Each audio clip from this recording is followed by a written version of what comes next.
নমস্কাৰ, মোৰ অন্য এটা মিনি ব্লগলৈ আপোনালোক সকলোকে স্বাগতম জনাইছোঁ। কেনে আছে আপোনালোকে? আশা কৰোঁ আপোনালোক সকলো ভালেই আছে। আৰু আজিও সিদিনাৰ দৰে পুনৰ ধুনীয়াকৈ সাজি কাচি ওলাই লৈছোঁ। আৰু ক'লৈ যাওঁ ভিডিঅ'টো শেষলৈকে চাই থাকিব। শেষলৈকে চালে গমেই পাব ক'লৈ গৈ আছোঁ। আৰু এয়া দুজনী মা ৰেডি হৈ গৈছে আৰু অফিচ ছুটি আছে। আৰু এয়া আমি গাড়ীত উঠি ল'লোঁ। এতিয়া আমি যাত্ৰা আৰম্ভ কৰিছোঁ। গাড়ীত উঠিলৈ ইয়াৰ পিছত দুইজনী মা বহি আছে আৰু অফিচ ছুটিৰ পিছতে লৈ লৈছে। যিহেতু গাড়ীত এচি দি আছে, আগত বহিলে বেছিকৈ ঠাণ্ডা পাব বুলি তাইক পিছতে লৈ লৈছোঁ। আৰু কেনেকুৱা লাগিছে কমেণ্ট কৰি জনাবচোন মোৰ লুকটো। আৰু দেখিছে বহুত ৰ'দ হৈ আছে, বহুত গৰম পৰিছে। তথাপিও যিহেতু নাহিলে নহয়, তাৰ বাবে আহিব লগা হৈ আছে। ভিডিঅ'টো শেষলৈকে চাই থাকিব আৰু যদি ভাল লাগে লাইক এটা কৰি দিব।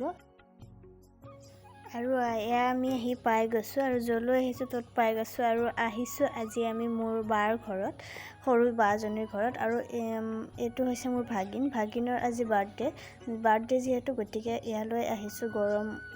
গৰম যদিও, আৰু যিহেতু পুথি পঢ়ি আছে, গতিকে দেউতাও পূৰা ধুতি চুটি পিন্ধি লৈছে। আৰু তাৰ কাৰণে আনিছিলে এখন চাইকেল। আৰু এইখন চাইকেলখন পাই সি বহুত আনন্দিত হৈছে, আৰু যাৰ বাবে চাইকেলখনৰ পাছে এৰা নাই। আৰু এয়া আহি গ'ল কেক কাটাৰ সময়টো। কেক কাটাৰ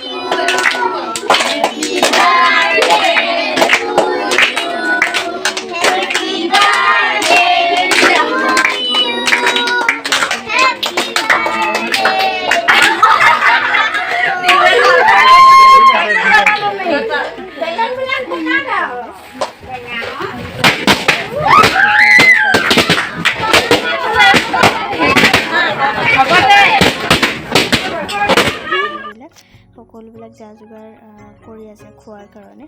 আৰু যিহেতু খোৱাৰ কাৰণে যা যোগাৰ অলৰেডি হৈয়ে গৈছে, প্ৰায়খিনি হৈয়ে গৈছে যিহেতু, গতিকে আৰু খাই বৈ লৈ পেলাই পুনৰ আমি ঘৰলৈ যাম। আৰু